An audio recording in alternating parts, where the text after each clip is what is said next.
Hey guys, um, wow, it's really bright in here. Let me see if I can change that.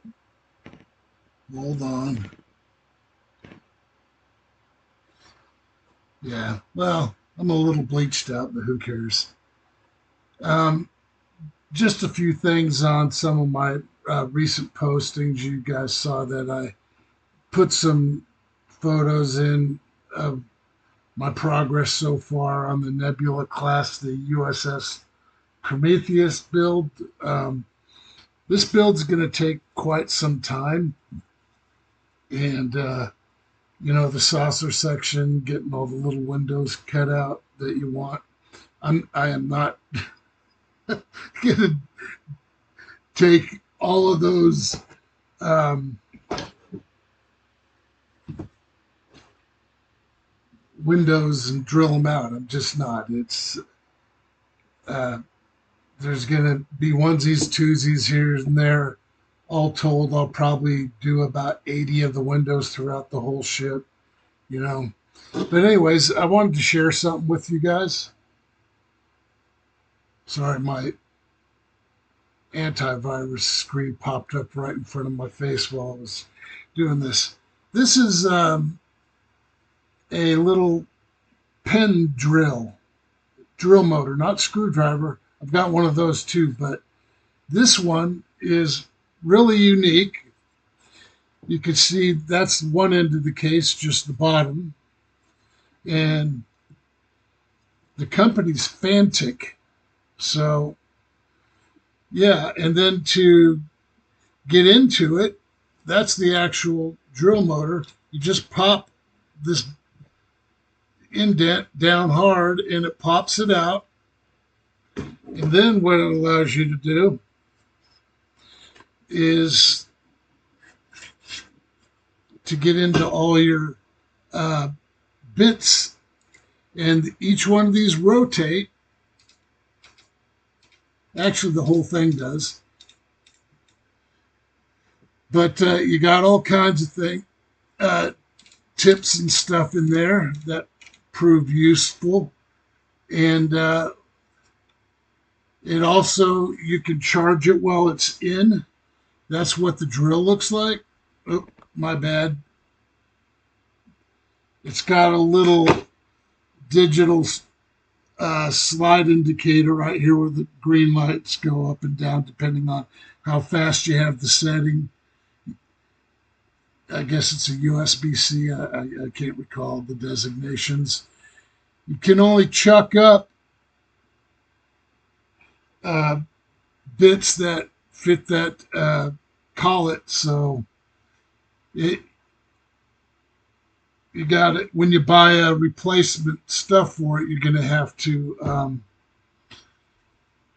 One thing that I find a shortcoming a little bit is this just hand tight, and sometimes it's not enough. And if you're really drilling through some stuff like I was that resin last night, this thing will want to unthread and the bit will come out of it. So that's one detractor, but outside of that, it seems to hold a charge real well. And like I said, it just slides back in there. And then you put, obviously, that side down. And there is a right and wrong way. Because if you look here, you've got these little, for lack of a better, nubs down in there. And then there's receptacles down at the bottom. So basically, it's got to go in like this. This was, yeah, see how it pops up when you press down on this, and then you press it back, and then set it in, it stays in there recessed. But it's the FANTTIK F2 Master. Pretty nice. I like it overall. It gets the job done. Just thought I'd share that with you. My Saturn 4K Ultra printer user manual. I ran my first print job last night unsuccessfully. Um, I'm been watching a video on this particular printer. It's fairly new, so uh, there's quite a few videos. A lot of guys are doing, out of the box reviews and stuff. I'm more interested in how to use the darn thing. I figured out a lot of it, but my specific settings for the build to work properly is uh, where I need to get educated on. My observations on the failed print job. It Let me show you. I printed it with clear resin, and what this was, and it's still sticking. I've already washed it, but this was a part of a F-302 fighter interceptor from Stargate SG-1. I think this was. I printed it in clear. Why, I don't know, but yeah, you can see it failed catastrophically. But looking at it, this section kind of right here looks like it was doing okay, and then for some reason it separated from the build plate. So um, yeah, I don't want to waste a bunch of resin because it's expensive, but that's that. So I'm going to pitch that in the trash. um, I'll tell you one thing that I really like about that Saturn 4 Ultra, or what is it, 16K, is the cabinet closure. It does really, I didn't have any problems with fumes last night. And even when I did, of course, I know some of these resins are more noxious than others, so there's that. But uh, yeah, I've got to educate myself more. I had a successful print on the first time I did it, doing the test print, the little castle. Maybe I'll run it through that. I was trying to use the um, F302 file to print and see how things turned out, and they didn't turn out good. So um, I'm going to try a test print at some point and see if I can't have some success. Uh, yeah, I'm still very much in my learning curve, guys. So when it comes to 3D printing, um, I wish I knew somebody locally that was really good at 3D printing, because I would. Hold on a second. Yeah, sorry guys, my wife came home from her Costco run and had to go help out. So um, sorry, I forgot where the heck I was at. Um, yeah, so 3D printing is, like I said, new to me. And now that I'm going to be retired in 3 days, I'm going to try to spend some time learning this equipment that I bought so my wife doesn't blow a gasket. I got that uh, this newest printer I've been talking about for really cheap. It was under $300, which I think I paid more for my smaller 3D printer at the time than I did for this one. So I got a really good deal on it. Um, like I said, my print job that I ran, as I showed you, turned out to be a no bueno. Um,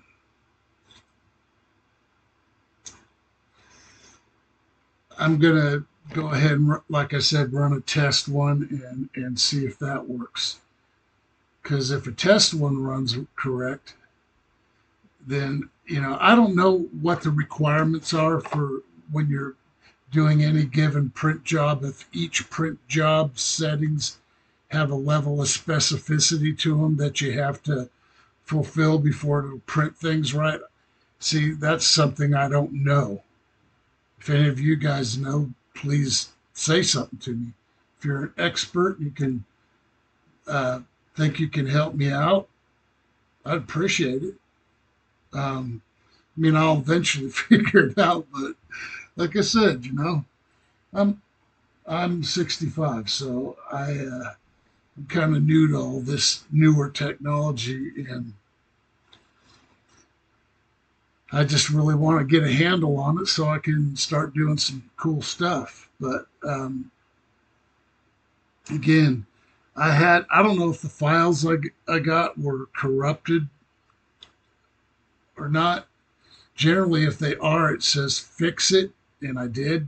So I don't think that was the issue. I don't know what the reason for it separating from the build plate was, but it did. I don't know if it was the resin or uh, something I did. What is the root cause to build plate separation on a 3D print? I don't know. Like I said, it's all new territory to me. Um,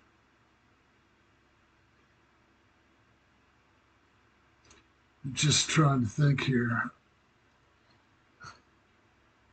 There were some things that I wanted to touch base with you on in addition to what I've already talked about. Well, back to the USS Prometheus, the Nebula class starship. It's uh, it's going to be a on and off build because the labor intensity to get this thing done and to get it done well and pristine is going to take a lot of work. And how I kind of manage my stress on some of these more complicated things is I'll have another build going on the side that I can go to and work in tandem on because it's uh,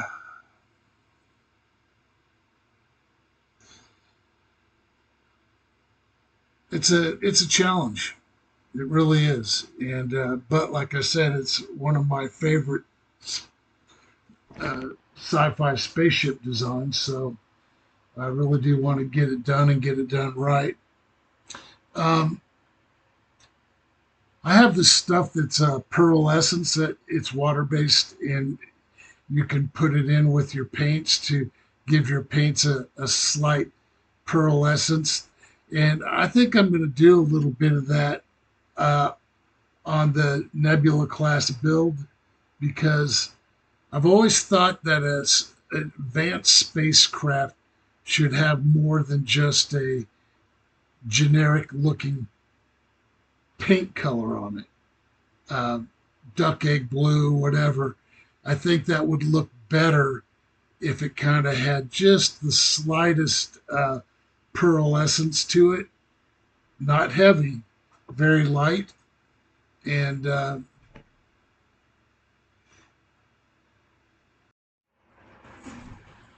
sorry, I had to pause. But yeah, very light application or mixture of that with the base color. Um, Actually, what might be best is because it goes on translucent, is just to maybe put a dusting coat of that. I'll have to try it on some test pieces and see how it looks and go from there. I like I said, all these breaks I've been taking over the years away from model building has really made me rusty. Things that I knew just off the top of the head, now I'm having to rethink everything, and kind of sucks. I'll be honest with you guys.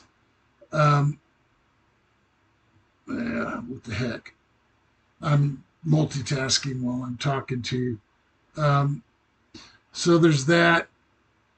Um, I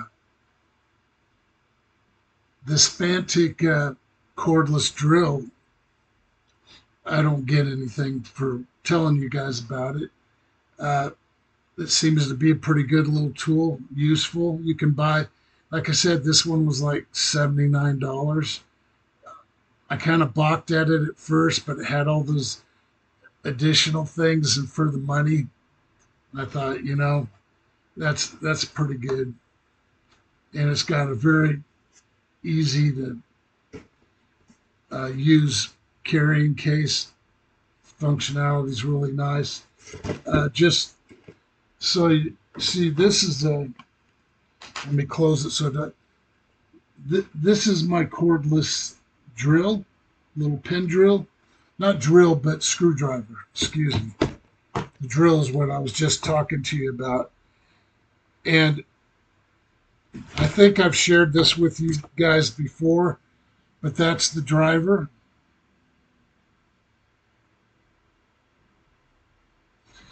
And it comes with all kinds of accessories. And I think this was right around 60 bucks. I could let you know later by looking up in my account and see what it was. Um, so yeah, those are some of my new tools. Got a set of 3-in-1 blocks over here that I've had for a while, but rare opportunities to use. They're really helpful in scratch building. So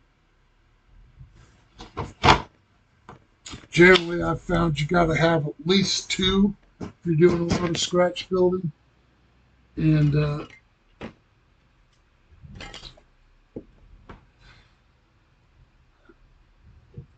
I always like to have whatever I need to most efficiently get a project done.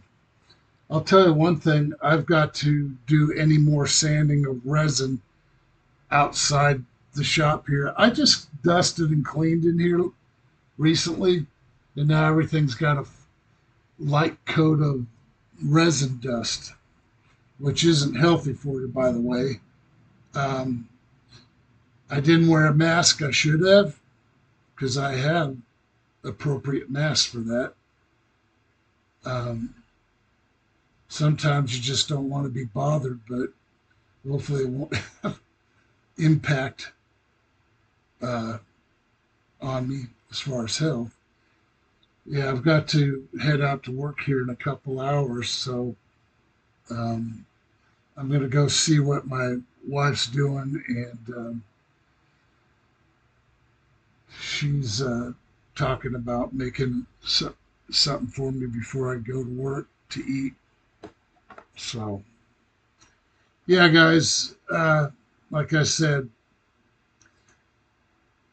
I'm in a real transitional stage as far as getting back into the hobby. I got a big learning curve with the 3D printers and just honing my skills again. Um, and what I've done to help prevent me from making mistakes is being very conscious of what I'm doing and just slowing down and taking my time. I'm not in a hurry.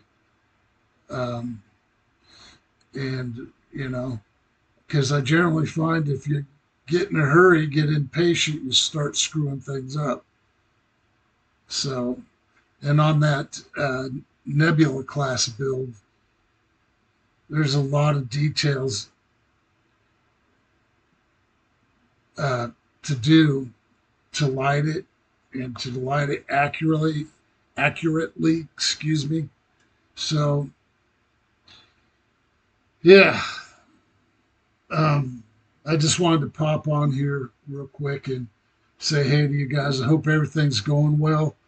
Um, like I said, I retire in 3 days, so uh, for all you retirees out there, send me some words of encouragement because I've literally been, as I told you, been working since I was 10. So to not be working at a job is going to be really weird for me. Um, so, yeah, outside of that, um, I've just got to decide. I think the Cylon Raider might be the thing I build on the side because I've already got a big start on it. You know, I scratch built the cockpit for it. I think I took the lead from Rusty over there at uh, Eagle Modeler. He's Rusty's a great guy. I've watched that guy from the uh, very beginning, and I've seen his skills improve dramatically. And he's really adventured out into 3D printing and stuff. So he's he's really gotten to be much better than he was when he first started. Even though when he first started, he did a good job, you know. And his work is even more amazing, you know. But we have all the great Simon Merks and you know Rusty's one of my favorites. Obviously, Augie Gonzalez, uh, and of course our friend. Um, Let me not brain fart over at Lou Dalmauson. Yeah, Lou. He's a master, that's for sure. He does great jobs. Him and Simon Merks, all these guys I mentioned, just even Augie when I watched him from the beginning too, and his skills have just um, really increased a great deal. And it's been fun watching them go through the evolution. One thing that Rusty and Augie both have in common is patience. Well, actually, everybody I mentioned, Simon, Lou, they're all very patient guys. This is a hobby that requires patience and artistic bent, if you will. So, with that, guys, I just wanted to make a quick video, kind of catch up with you. And, if you have some thoughts on one of the projects that I have sitting on the shelf up here that you'd like to see me do, I realize some of these kits have been done ad nauseum, so um, I'm just trying to think up possibly a different paint scheme, at least for the Cylon Raider. Uh, just so I'm not doing what everybody else is doing. That's really bugs me. So, anyways, that's it for now. Uh, Appreciate all you guys and thank you for your support. And if you're not a member on my YouTube channel at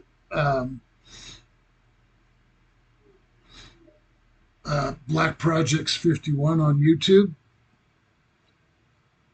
please consider joining. I would appreciate the support if nothing else. I'd like to get it monetized, but I'm not in a rush to do that. Um, it'd be cool if I could do this and make some money on it, like some of you probably do. And but you got to get some followers under your belt first. So I'm not there. I'm just starting out. I'm a rookie. So, anyways, that's it for now, guys. Peace.